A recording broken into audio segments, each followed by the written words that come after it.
ओम शांति। 10 जनवरी 2026 बाबा के महावाक्य। मीठे बच्चे, तुम्हारी याद की यात्रा बिल्कुल ही गुप्त है। तुम बच्चे अभी मुक्ति धाम में जाने की यात्रा कर रहे हो। प्रश्न: स्थूल वतनवासी से सूक्ष्म वतनवासी फरिश्ता बनने का पुरुषार्थ क्या है? उत्तर: सूक्ष्म वतनवासी फरिश्ता बनना है तो रूहानी सर्विस में हड्डी हड्डी स्वाहा करो। बिना हड्डी स्वाहा किए फरिश्ता नहीं बन सकते, क्योंकि फरिश्ते बिगर हड्डी मांस के होते हैं। इस बेहद की सेवा में ददीची ऋषि की तरह हड्डी हड्डी लगानी है, तभी व्यक्त से अव्यक्त बनेंगे। गीत धीरज धर मनवा। ओम शांति। बच्चों को इस गीत से इशारा मिला कि धीरज धरो।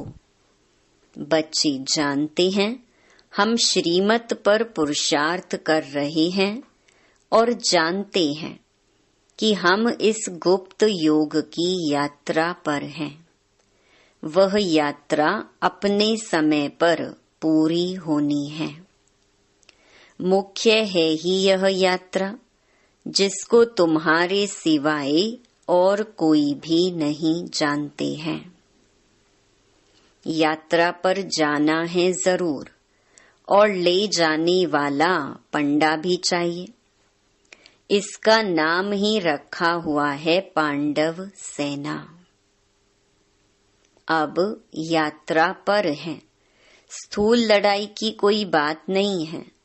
हर एक बात गुप्त है। यात्रा भी बड़ी गुप्त है, शास्त्रों में भी है। बाप कहते हैं, मुझे याद करो तो मेरे पास आकर पहुंचेंगे। यह यात्रा तो हुई ना। बाप सब शास्त्रों का सार बताते हैं, प्रैक्टिकल में एक्ट में ले आते हैं।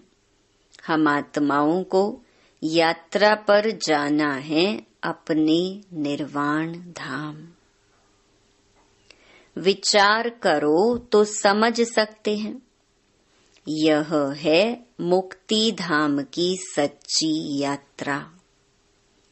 सब चाहते हैं हम मुक्ति धाम में जाएं।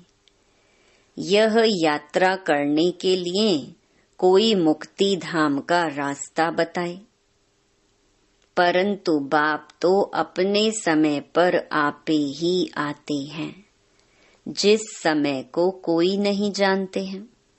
बाप आकर समझाते हैं तो बच्चों को निश्चय होता है। बरोबर यह सच्ची यात्रा है जो गाई हुई है। भगवान ने यह यात्रा सिखाई थी, मन मना भव मध्याजी भव।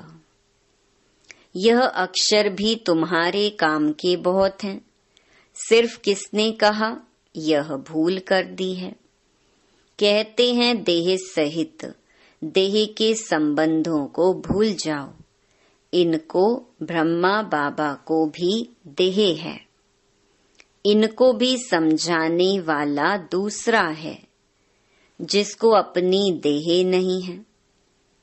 वह बाप है विचित्र, उनको कोई चित्र नहीं है। और तो सबके चित्र हैं। सारी दुनिया चित्रशाला है।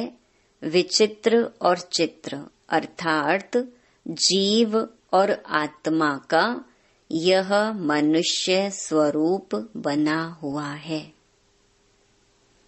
तो वह बाप है विचित्र।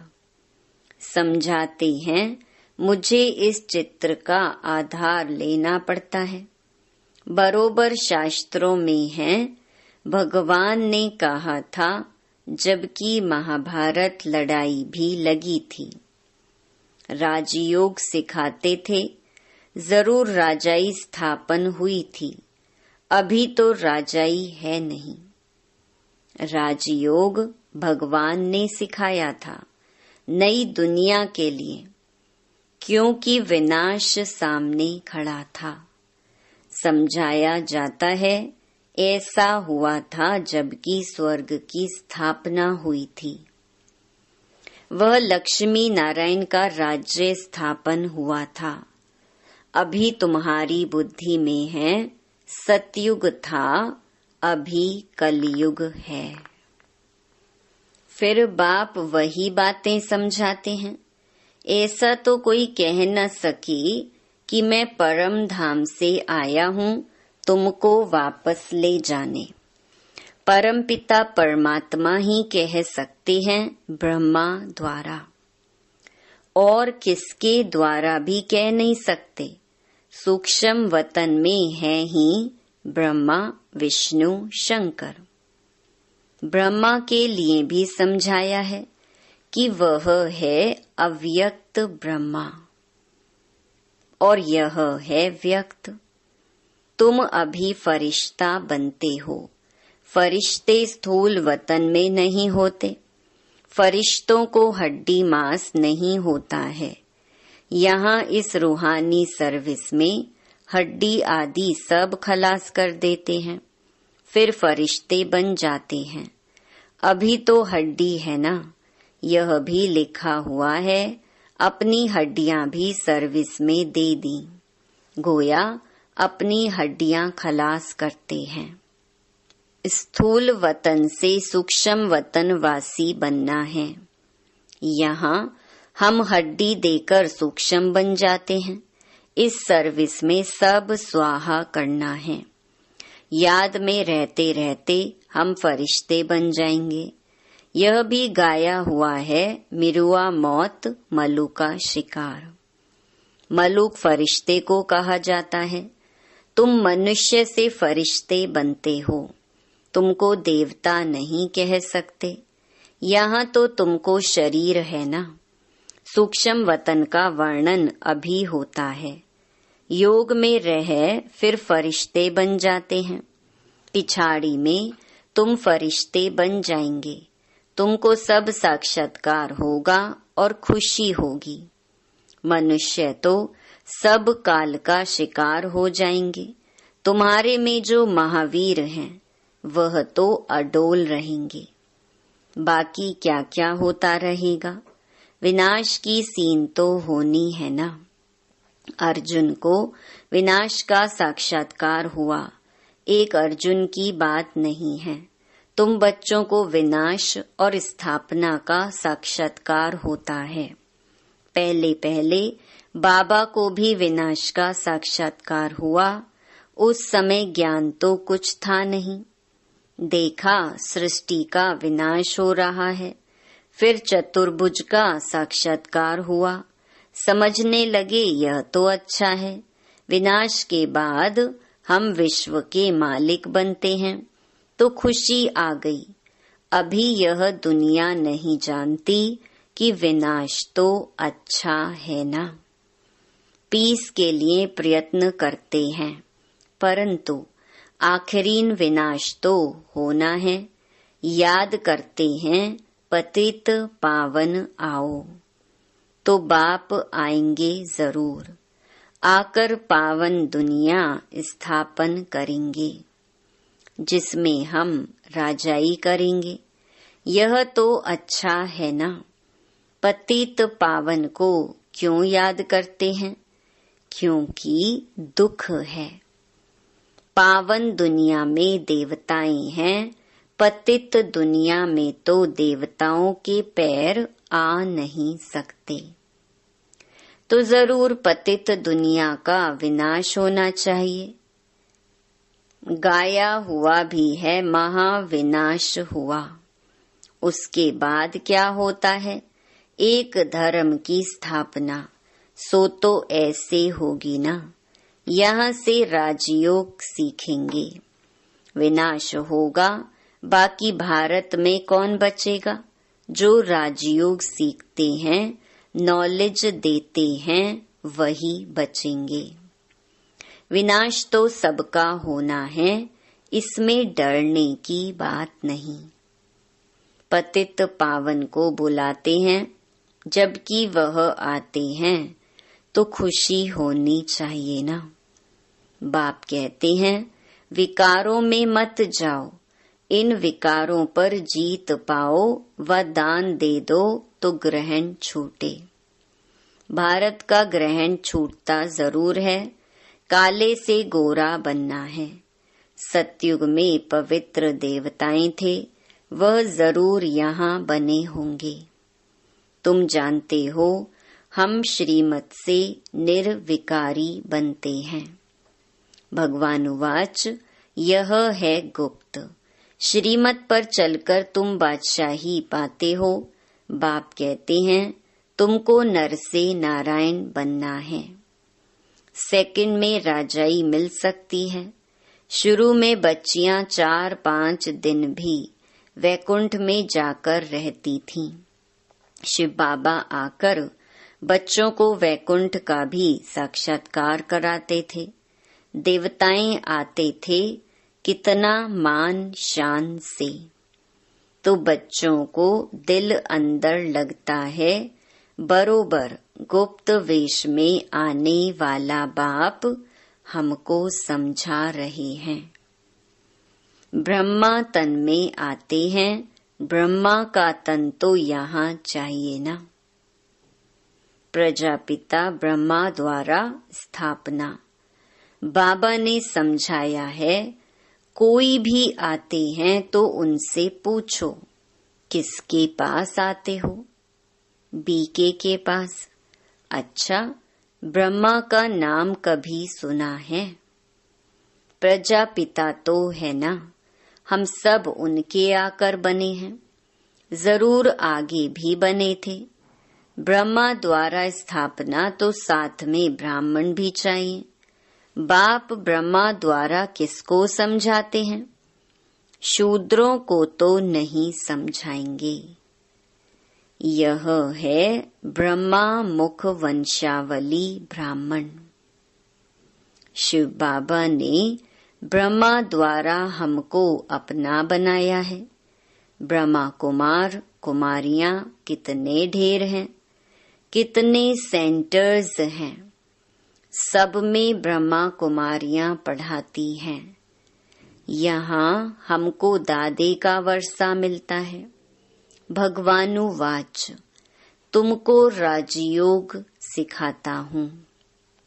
वह निराकार होने कारण इनके शरीर का आधार लेकर हमको नॉलेज सुनाते हैं।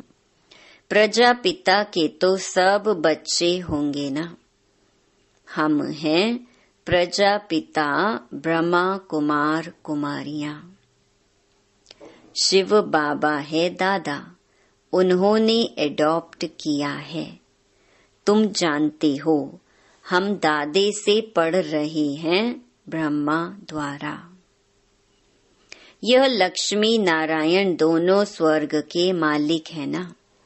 भगवान तो एक ऊंच ते ऊंच निराकार ही है। बच्चों को धारणा बड़ी अच्छी होनी चाहिए। पहले पहले समझाओ, 2 बाप हैं भक्ति मार्ग में। स्वर्ग में है एक बाप। पारलौकिक बाप द्वारा बादशाही मिल गई, फिर याद क्यों करेंगे? दुख है ही नहीं जो याद करना पड़े। गाते हैं दुख हरता सुख करता, वह अभी की बात है। जो पास्ट हो जाता है उसका गायन होता है। महिमा है एक की, वह एक बाप ही आकर पतितों को पावन बनाते हैं। मनुष्य थोड़े ही समझते हैं, वह तो पास्ट की कथा बैठ लिखते हैं। तुम अभी समझते हो बरोबर। बाप ने राजयोग सिखाया, जिससे बादशाही मिली, 84 का चक्कर लगाया। अभी फिर हम पढ़ रहे हैं, फिर 21 जन्म राज्य करेंगे, ऐसा देवता बनेंगे। ऐसे कल्प पहले बने थे। समझते हो, हमने पूरा 84 जन्मों का चक्कर लगाया।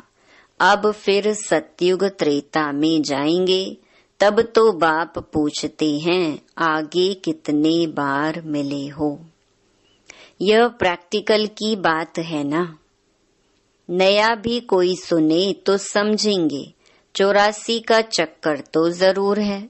जो पहले वाले होंगे उनका ही चक्कर पूरा हुआ होगा। बुद्धि से काम लेना है। इस मकान में, इस ड्रेस में, बाबा हम आपसे अनेक बार मिलते हैं और मिलते रहेंगे। पतित से पावन, पावन से पतित होते ही आए हैं। कोई चीज सदैव नई ही रहे यह तो हो नहीं सकता, पुरानी जरूर बनती है।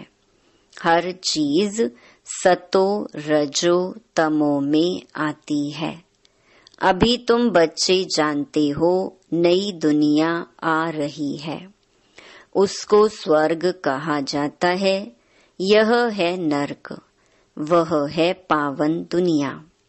बहुत पुकारते हैं, हे पतित पावन, हमको आकर पावन बनाओ, क्योंकि दुख जास्ती होता जाता है ना।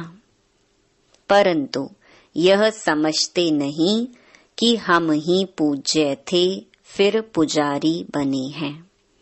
द्वापर में पुजारी बने, अनेक धर्म होते गए, बरोबर पतित से पावन, पावन से पतित होते आए हैं। भारत के ऊपर ही खेल है। तुम बच्चों को अब स्मृति आई है, अब तुम शिव जयंती मनाते हो। बाकी और कोई शिव को तो जानते ही नहीं है। हम जानते हैं, बरोबर हमको राजयोग सिखलाते हैं। ब्रह्मा द्वारा स्वर्ग की स्थापना हो रही है। जरूर जो योग सीखेंगे, स्थापना करेंगे, वही फिर राज्य भाग्य पाएंगे। हम कहते हैं, बरोबर हम कल्प कल्प बाप से यह राजयोग सीखे हैं। बाबा ने समझाया है, अभी यह 84 जन्मों का चक्कर पूरा होता है, फिर नया चक्कर लगाना है। चक्कर को तो जानना चाहिए ना। भल यह चित्र ना हो तो भी तुम समझा सकते हो। यह तो बिल्कुल सहज बात है। बरोबर भारत स्वर्ग था, अब नरक है। सिर्फ वह लोग समझते हैं कलयुग अर्जुन बच्चा है। तुम कहते हो यह तो कलयुग का अंत है, चक्कर पूरा होता है। बाप समझाते हैं, मैं आता हूँ पतित दुनिया को पावन बनाने। तुम जानते हो हमको पावन दुनिया में जाना है। तुम मुक्ति, जीवन मुक्ति धाम, शांति धाम, सुख धाम और दुख धाम को भी समझते हो, परंतु तकदीर में नहीं है, तो फिर यह ख्याल नहीं करते कि क्यों ना हम सुख धाम में जाएं। बरोबर हम आत्माओं का वह घर शांति धाम है। वहाँ आत्मा को ऑर्गन्स ना होने कारण कुछ बोलती नहीं है। शांति वहाँ सबको मिलती है। सतयुग में है एक धर्म। यह अनादि अविनाशी वर्ल्ड ड्रामा है जो चक्कर लगाता ही रहता है। आत्मा कभी विनाश नहीं होती है। शांति धाम में भी थोड़ा समय ठहरना ही पड़े। यह बहुत समझ की बातें हैं। कलयुग है दुख धाम। कितने अनेक धर्म हैं, कितना हंगामा है। जब बिल्कुल दुख धाम होता है तब ही बाप आते हैं। दुख धाम के बाद है फुल सुख धाम। शांति धाम से हम आते हैं सुख धाम में, फिर दुख धाम बनता है। सतयुग में संपूर्ण निर्विकारी, यहाँ है संपूर्ण विकारी। यह समझाना तो बहुत सहज है ना, हिम्मत चाहिए। कहाँ भी जाकर समझाओ, यह भी लिखा हुआ है। हनुमान सत्संग में पीछे जूतियों में जाकर बैठता था, तो महावीर जो होंगे वह कहाँ भी जाकर युक्ति से सुनेंगे, देखें क्या बोलते हैं। तुम ड्रेस बदलकर कहाँ भी जा सकते हो उनका कल्याण करने। बाबा भी गुप्त वेश में तुम्हारा कल्याण कर रहे हैं ना। मंदिरों में कहाँ भी निमंत्रण मिलता है तो जाकर समझाना है। दिन प्रतिदिन तुम होशियार होते जाते हो, सबको बाप का परिचय तो देना ही है। ट्रायल करनी होती है, यह तो गाया हुआ है। पिछाड़ी में सन्यासी राजाएं आदि आई। राजा जनक को सेकंड में जीवन मुक्ति मिली। वह फिर जाकर त्रेता में अनुजनक बना। अच्छा, मीठे मीठे सिकीलधे बच्चों प्रति मात पिता बाप दादा का याद प्यार और गुड मॉर्निंग। रूहानी बाप की रूहानी बच्चों को नमस्ते।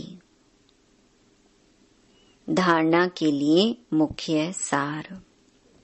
पहला, अंतिम विनाश की सीन देखने के लिए अपनी स्थिति महावीर जैसी निर्भय अडोल बनानी है। गुप्त याद की यात्रा में रहना है। दूसरा, अव्यक्त वतनवासी फरिश्ता बनने के लिए बेहद सेवा में ददीची ऋषि की तरह अपनी हड्डी हड्डी स्वाहा करनी है। वरदान, पहली श्रीमत पर विशेष अटेंशन दे। फाउंडेशन को मजबूत बनाने वाले सहज योगी भव। बाप दादा की नंबर 1 श्रीमत है कि अपने को आत्मा समझकर बाप को याद करो। यदि आत्मा के बजाय अपने को साधारण शरीरधारी समझते हो तो याद टिक नहीं सकती।